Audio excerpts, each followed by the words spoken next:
महाराज की जय। समर्थ त्रिभुवती वनानवचेरित्या हाती द्रव्य वाटिला कीर्ती द्रविडो भारती ब्राह्मण। परशुरामचंद्र भगवान की जय। हनुमान महाराज की जय। संत भगवान बाबा की जय।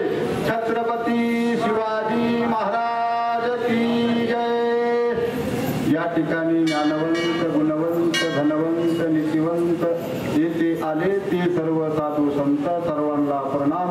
मस्तक हे पायावरी या वारकरी संतांच्या सुरस आणि गोडाची रामकथा नाथ महाराज सांगतायत। परशुरामचंद्र वनवासामध्ये गेलेले आणि भरत पाठी मागून परशुरामचंद्राला परत आणण्यासाठी चाललेले असा भरताचा हेतू आहे, मानस आहे भरताचं।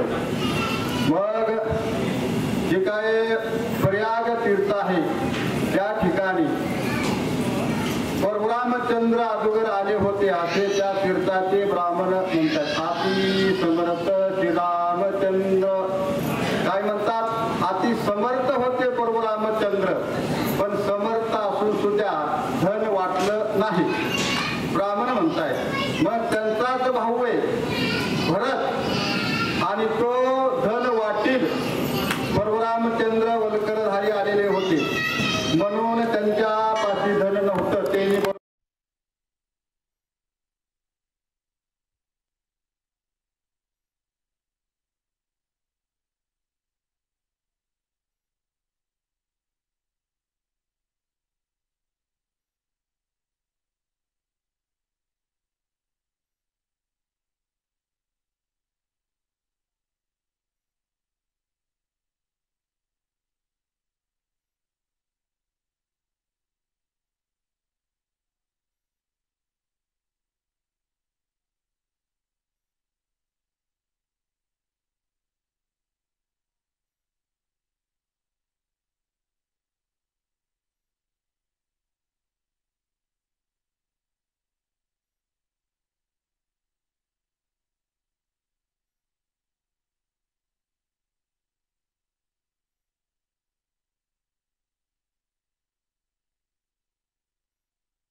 मान जेतवरी ज्ञान गर्वे गहन त्याची श्रीरामाच्या महिमान स्वप्न ही जाण लक्षणा।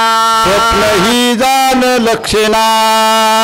जोपर्यंत माणसाच्या मनामध्ये गर्व आहे, अभिमान आहे, श्री पुत्र दारा धन, जोपर्यंत माणसाच्या मनामध्ये अभिलाष आहे तोपर्यंत परशुरामचंद्र स्वप्नामध्ये सुद्धा येत नाहीत। आता आपण सगळे घरामधले, दारामधले, पत्नीमधले, मुलामधले, बायका सगळ्यामधले कुणाच्या स्वप्नात राम आला सांगा, वर हात करून सांगा बरं। कुणाच्या सांगायचं माझ्या स्वप्नात राम आला सांगायचं, वर हात करा, आपले 1000 रुपये बक्षीस त्याला। कुणाच्या स्वप्नामध्ये राम आलाय? अहो येतच नाही। ज्याला मुलाचा असणारा अभिलाष आहे, पत्नीचा अभिलाष आहे, धनाचा अभिलाष आहे किंवा अनेक गोष्टीचा अभिलाष आहे, त्याच्या स्वप्नात सुद्धा राम येत नाहीये असे नाथ महाराज सांगतात। मग हे तीर्थाचे ब्राह्मण आहेत, त्यांना वाटतंय आता भरत आलेलेत, रामानं तर धन वाटलं नाही, रामानं धन दिलं नाही आणि भरत निश्चित धन देईल अशी अपेक्षा त्या ब्राह्मणाशी आहे। लोभे ही श्रीरामाचे मुख पाता झाले आम्हा सुख परिमायमा आम्ही ज्ञान मूर्ख सुखदायक श्रीराम सुखदायक श्रीराम. त्या ठिकाणी ब्राह्मण म्हणतायत, ब्राह्मणाचा विषय चालू आहे महाराज. लोभानं परशुरामचंद्राचं आम्ही मुख बघितलं होतं तरी आम्हाला सुख झालं होतं.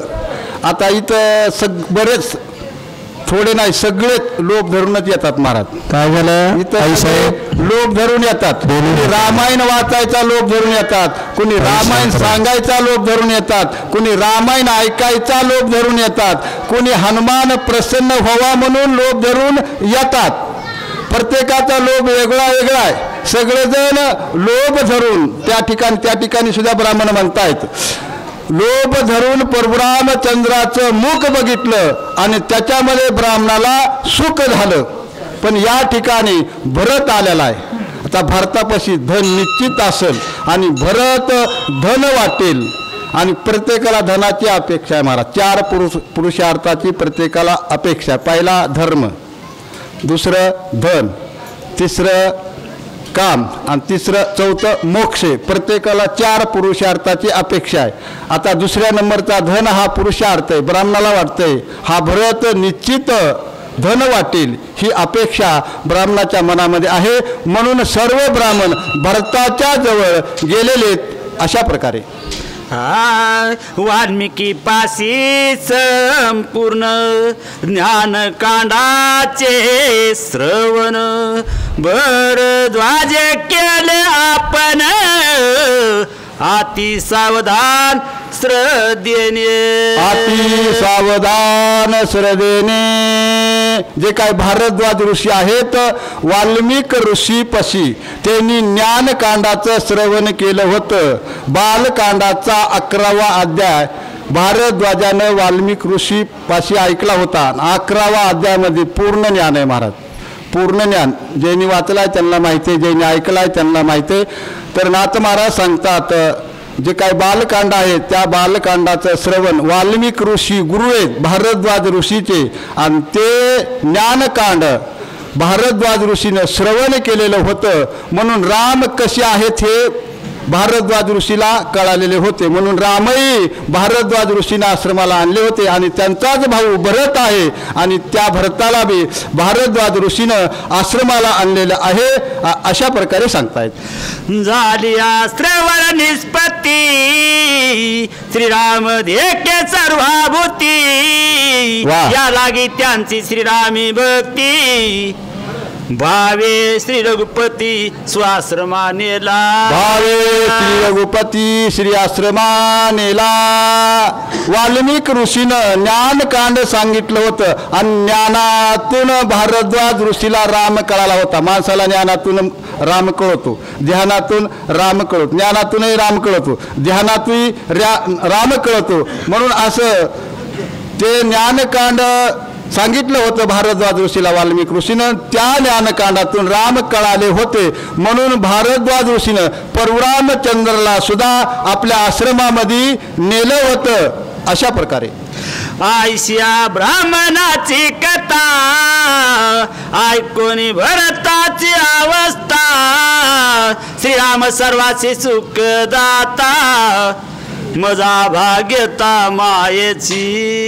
असो त्या ठिकाणी अशी भरताची अवस्था ब्राह्मणाची कथा भरतानं ऐकलेली आहे आणि भरतानं ऐकल्यानंतर भरत म्हणतो मी अभागी आहे. मी कसा आहे? अभागी आहे. परशुरामचंद्र या ठिकाणी आले होते, परशुरामचंद्र इथून पुढे गेले, मी सुद्धा या ठिकाणी आलेलो आहे. माझ्यापाशी जे काही ब्राह्मण आहेत ती धनाची इच्छा करत आहेत. अशा प्रकारे भरत मनामध्ये म्हणतायत. करोनी वचिष्ठासी नमन भरत बोलिला आपण भरद्वाज पूजला रघुनंदन त्याचे दर्शन आम्ही घेऊ. त्याचे दर्शन आम्ही घेऊ. भरतानं वशिष्ठ ऋषीला नमस्कार घातलेला आहे. वशिष्ठ ऋषीचं दर्शन घेतलेलं आहे आणि वशिष्ठ ऋषीला भरत म्हणतायत, महाराज ज्या ठिकाणी भारद्वाज ऋषीनं परशुरामचंद्राची पूजा केलेली होती आणि त्या ठिकाणचं आम्हाला दर्शन घ्यायचंय, मग तिथं जायचंय. म्हणून गुरुची आज्ञा घेऊन भारद्वाज ऋषीनं ज्या ठिकाणी परशुरामचंद्राची पूजा केली होती का ते ठिकाण बघायचे आणि त्या ठिकाणाचं मला दर्शन घ्यायचं आहे असं म्हणतायत. वचिष्ठ म्हणे धन्यवानी हेच होते माझे मनी. वाह. भरद्वाजा ऋषी शिरोमणी चला तत्क्षणी भेटीसी. चला तत्क्षणी भेटीची.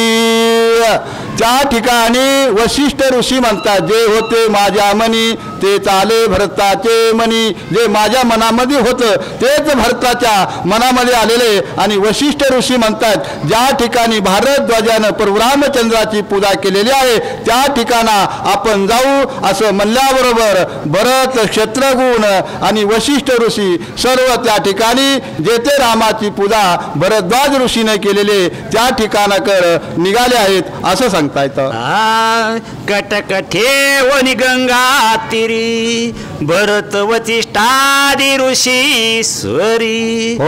भरद्वाजा आश्रमा भितरी अरे झडकरी भेटीसी. हार झडकरी भेटीशी. गंगाच्या तीराला आपलं सैन्य कटक ठेवलेलं आहे आणि भरत, शत्रुघ्न, वशिष्ठ ऋषी ज्या ठिकाणी परशुरामचंद्राची पूजा भारद्वाजाने केली त्या आश्रमामध्ये केलेली होती आणि अति तातडीनं अति गडबडीनं त्या ठिकाणाकडे निघालेले आहेत.